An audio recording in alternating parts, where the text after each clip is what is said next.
السلام علیکم ناظرین، اس ایپیسوڈ کے شروعات میں ہم دیکھتے ہیں سوغوت میں ترک لباس میں ملبوس حلیمہ رو رہی ہوتی ہے۔ یہ دیکھ کر فاطمہ ایک دم سے اس کے پاس آتی ہے اور پوچھتی ہے، مریم کیا تم ٹھیک ہو؟ کیا ہوا ہے تمہیں؟ تو حلیمہ کہتی ہے، میری دادی وہ مر گئی ہیں فاطمہ خاتون، میرا کوئی اور نہیں ہے، مجھے نہیں معلوم کہ کیا کرنا ہے۔ فاطمہ کہتی ہے، مجھے بہت افسوس ہوا، میری تعزیت قبول کرو لیکن اپنے آپ کو پریشان نہ کرو، اللہ جان دیتا بھی ہے اور لیتا بھی ہے۔ حلیمہ کہتی ہے، میرے پاس نہ پیسے ہیں اور نہ کھانا، میرے پاس رہنے کو کوئی جگہ نہیں ہے، میں جانتی ہوں آپ باجیان کی تربیت کرتی ہیں، کیا آپ مجھے ان میں شامل ہونے دیں گی؟ فاطمہ پوچھتی ہے، کیا تم تلوار استعمال کر سکتی ہو؟ تو حلیمہ کہتی ہے، اگر آپ مجھے سکھائیں گی تو میں کر سکتی ہوں، اگر میں نہ بھی کر سکی تو میں باجیان کے لیے کھانا بنا سکتی ہوں، برائے کرم مجھے اکیلا مت چھوڑیں فاطمہ خاتون۔ تو فاطمہ کہتی ہے، عثمان صاحب کی سرزمین پر کوئی بھی تنہا نہیں ہوگا مریم۔ یہ سنتے ساتھ ہی حلیمہ اسے گلے لگا لیتی ہے۔ پھر فاطمہ کہتی ہے، چلو میں تمہیں باجیان سے ملواتی ہوں۔ اس کے ساتھ ہی وہ دونوں آگے بڑھتی ہیں۔ کاراسے کے محل میں بیگم اس کے پاس آتی ہے اور کہتی ہے، کاراسے صاحب آپ مجھے دیکھنا چاہتے تھے، ہم کہاں جا رہے ہیں؟ تو کاراسے کہتا ہے، ہم عثمان کے جنگی پڑاؤ کو تباہ ہوتے دیکھنے جا رہے ہیں۔ بیگم سکتے میں آ جاتی ہے تو کاراسے کہتا ہے، کیا ہوا؟ کیا آپ اس کے لیے ناخوش ہیں؟ جواب میں بیگم کہتی ہے، بالکل نہیں، میرا سب سے بڑا خواب عثمان کو شکست کھاتے دیکھنا ہے۔ کاراسے کہتا ہے، چلو پھر دیر نہ ہو جائے، کیوماس کیا پہاڑی پر ہمارے سپاہی انتظار کر رہے ہیں؟ تو کیوماس کہتا ہے، جی ہاں حضور۔ اس کے ساتھ ہی وہ سب روانہ ہو جاتے ہیں۔ ادھر ہم دیکھتے ہیں کہ جنگی پڑاؤ میں عثمان صاحب بیحان سے کہتے ہیں، بیحان بے آپ نہ صرف اپنے جنگی پڑاؤ کو بلکہ کاراسے کے پڑاؤ کو بھی دیکھیں، وہ جو بھی حرکت کریں ہمیں معلوم ہونی چاہیے۔ اس لیے میں ایک خبر لا کر عثمان صاحب کو دیتا ہے اور کہتا ہے، بیگم خاتون کی طرف سے ہے۔ خبر پڑھنے کے بعد عثمان صاحب غصے سے کہتے ہیں، بدماش، کاراسے صاحب اور بازنطینیوں نے مل کر ہمارے خلاف منصوبہ بنایا ہے، وہاں یاسو کے قریب وہ منجنیق کے ذریعے جنگی پڑاؤ پر گولے برسانے والے ہیں، مگر ہم حملے سے پہلے وہاں جائیں گے۔ سپاہیوں گھوڑے لاؤ، بیحان صاحب پڑاؤ آپ کی کمان میں ہے، ہمیں جانا ہوگا، اپنی آنکھیں کھلی رکھیں۔ تو بیحان کہتا ہے، جیسے آپ کا حکم۔ یہ سنتے ساتھ ہی عثمان صاحب روانہ ہو جاتے ہیں۔ جاتے جاتے سروجہ بیحان سے گلے ملتا ہے اور عثمان صاحب کے ساتھ شامل ہو جاتا ہے۔ ادھر لوکاس چھپ کر یہ سارا منظر دیکھ رہا ہوتا ہے اور کہتا ہے، کاراسے بے نے اپنا کردار ادا کیا اور عثمان کو قرارگاہ سے باہر نکال دیا، تیار ہو جاؤ۔ عثمان کا خیال ہے کہ حملہ منجنیق سے ہوگا، لیکن قیامت اس کی قرارگاہ میں ہماری تلواروں سے پھیلے گی۔ اس لیے میں ہرستو آ کر کہتا ہے، کماندار لوکاس، عثمان کے قبیلے سے نکلنے والا کارواں قریب آ رہا ہے۔ تو لوکاس کہتا ہے، صوفیہ اب تمہاری باری ہے، چلو شاباش۔ ادھر ہم دیکھتے ہیں کہ سپاہی کھانا لے کر قرارگاہ کی جانب جا رہے ہوتے ہیں۔ صوفیہ گھات لگائے بیٹھی ہوتی ہے اور موقع ملتے ساتھ ہی ان پہ تیر چھوڑ دیتی ہے۔ تیروں کے بعد وہ تلواروں سے ان پہ چڑھ دوڑتے ہیں۔ کئی سپاہی بھرپور مزاحمت کرتے ہیں مگر تعداد میں کم ہونے کی وجہ سے کرتے ہی چلے جاتے ہیں۔ بازنطینی سپاہی کافی مہارت والے دکھائی دیتے ہیں اور ایسا لگتا ہے کہ انہیں صوفیہ نے ہی تربیت دی ہے۔ صوفیہ بھی کئی سپاہیوں کو شہید کرتے ہی چلی جاتی ہے اور سب کو مارنے کے بعد اپنے سپاہیوں سے کہتی ہے، ان کے کپڑے پہن لو، ہم ان کی قرارگاہ جلانے جا رہے ہیں۔ ادھر عثمان صاحب سپاہیوں کے ساتھ آگے بڑھ رہے ہوتے ہیں۔ دوسری طرف سے کاراسے بھی بیگم خاتون اور سپاہیوں کے ساتھ آگے بڑھ رہا ہوتا ہے۔ اس لیے میں کیوماس وہاں آتا ہے۔ اسے دیکھ کر کاراسے کہتا ہے، کیوماس کیا منجنیقیں تیار ہیں؟ تو کیوماس کہتا ہے، تیار ہیں حضور، فوج پہاڑی کے پیچھے ہیں، سپاہی انہیں چلانے کے لیے آپ کے حکم کے انتظار میں ہیں۔ اس کے ساتھ ہی کاراسے گھوڑے سے اتر جاتا ہے اور بیگم خاتون سے کہتا ہے، میرا مشورہ ہے کہ عثمان کی قرارگاہ تباہ ہونے کے بعد ہمیں محل میں جا کر آج ہی شادی کر لینی چاہیے۔ یہ سن کر بیگم خاتون کہتی ہیں، ایسے وقت میں حضور اتنی جلدی کس بات کی ہے؟ کاراسے کہتا ہے،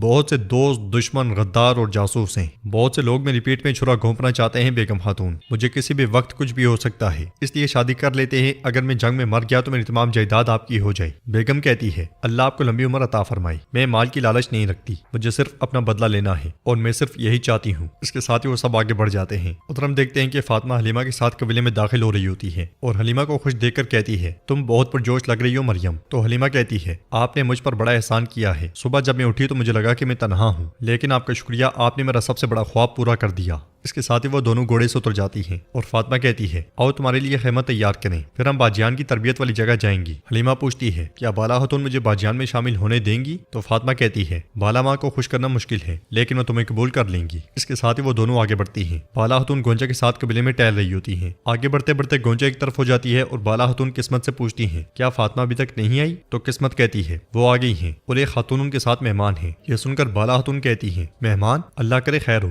یہ کہتے ساتھ ہی بالا خاتون آگے بڑھ جاتی ہیں۔ ادھر عثمان صاحب سپاہیوں کے ساتھ بلندی پر جا پہنچتے ہیں مگر وہاں کچھ نہیں ہوتا۔ برہان کہتا ہے، پہاڑی پر نہ ہی پیچھے کوئی سپاہی اور نہ منجنیقیں ہیں۔ علاؤدین کہتا ہے، اگر ہمیں موصول ہونے والی معلومات درست ہیں تو انہوں نے ابھی تک کوئی حرکت نہیں کی۔ برہان کہتا ہے، چاہے وہ حرکت نہ بھی کریں، پہاڑی پر کچھ سپاہی تو ضرور ہونے چاہیے تھے، مجھے ایسا لگتا ہے اس میں کچھ گڑبڑ ہے۔ اگلے لمحے سردار کاراسے بیگم خاتون اور سپاہیوں کے ساتھ وہاں پہنچتا ہے اور عثمان صاحب کو دیکھ کر پوچھتا ہے، کیا غلط ہے عثمان؟ عثمان صاحب کہتے ہیں، کاراسے۔ تو سردار کاراسے کہتا ہے، صرف کاراسے؟ لفظ صاحب کہاں گیا؟ تو عثمان صاحب کہتے ہیں، مجھے اس سے کوئی فرق نہیں پڑتا کہ لوگ تمہیں کیا کہتے ہیں، میرے لیے تم صرف اور صرف کاراسے ہو۔ کاراسے کہتا ہے، پھر عثمان ایسا ہی صحیح، مجھے بتاؤ تم یہاں کیا ڈھونڈنے آئے ہو؟ یا تم یہ دیکھنے آئے ہو کہ تمہارے مقابلے میں میری فوج کتنی مضبوط اور بڑی ہے؟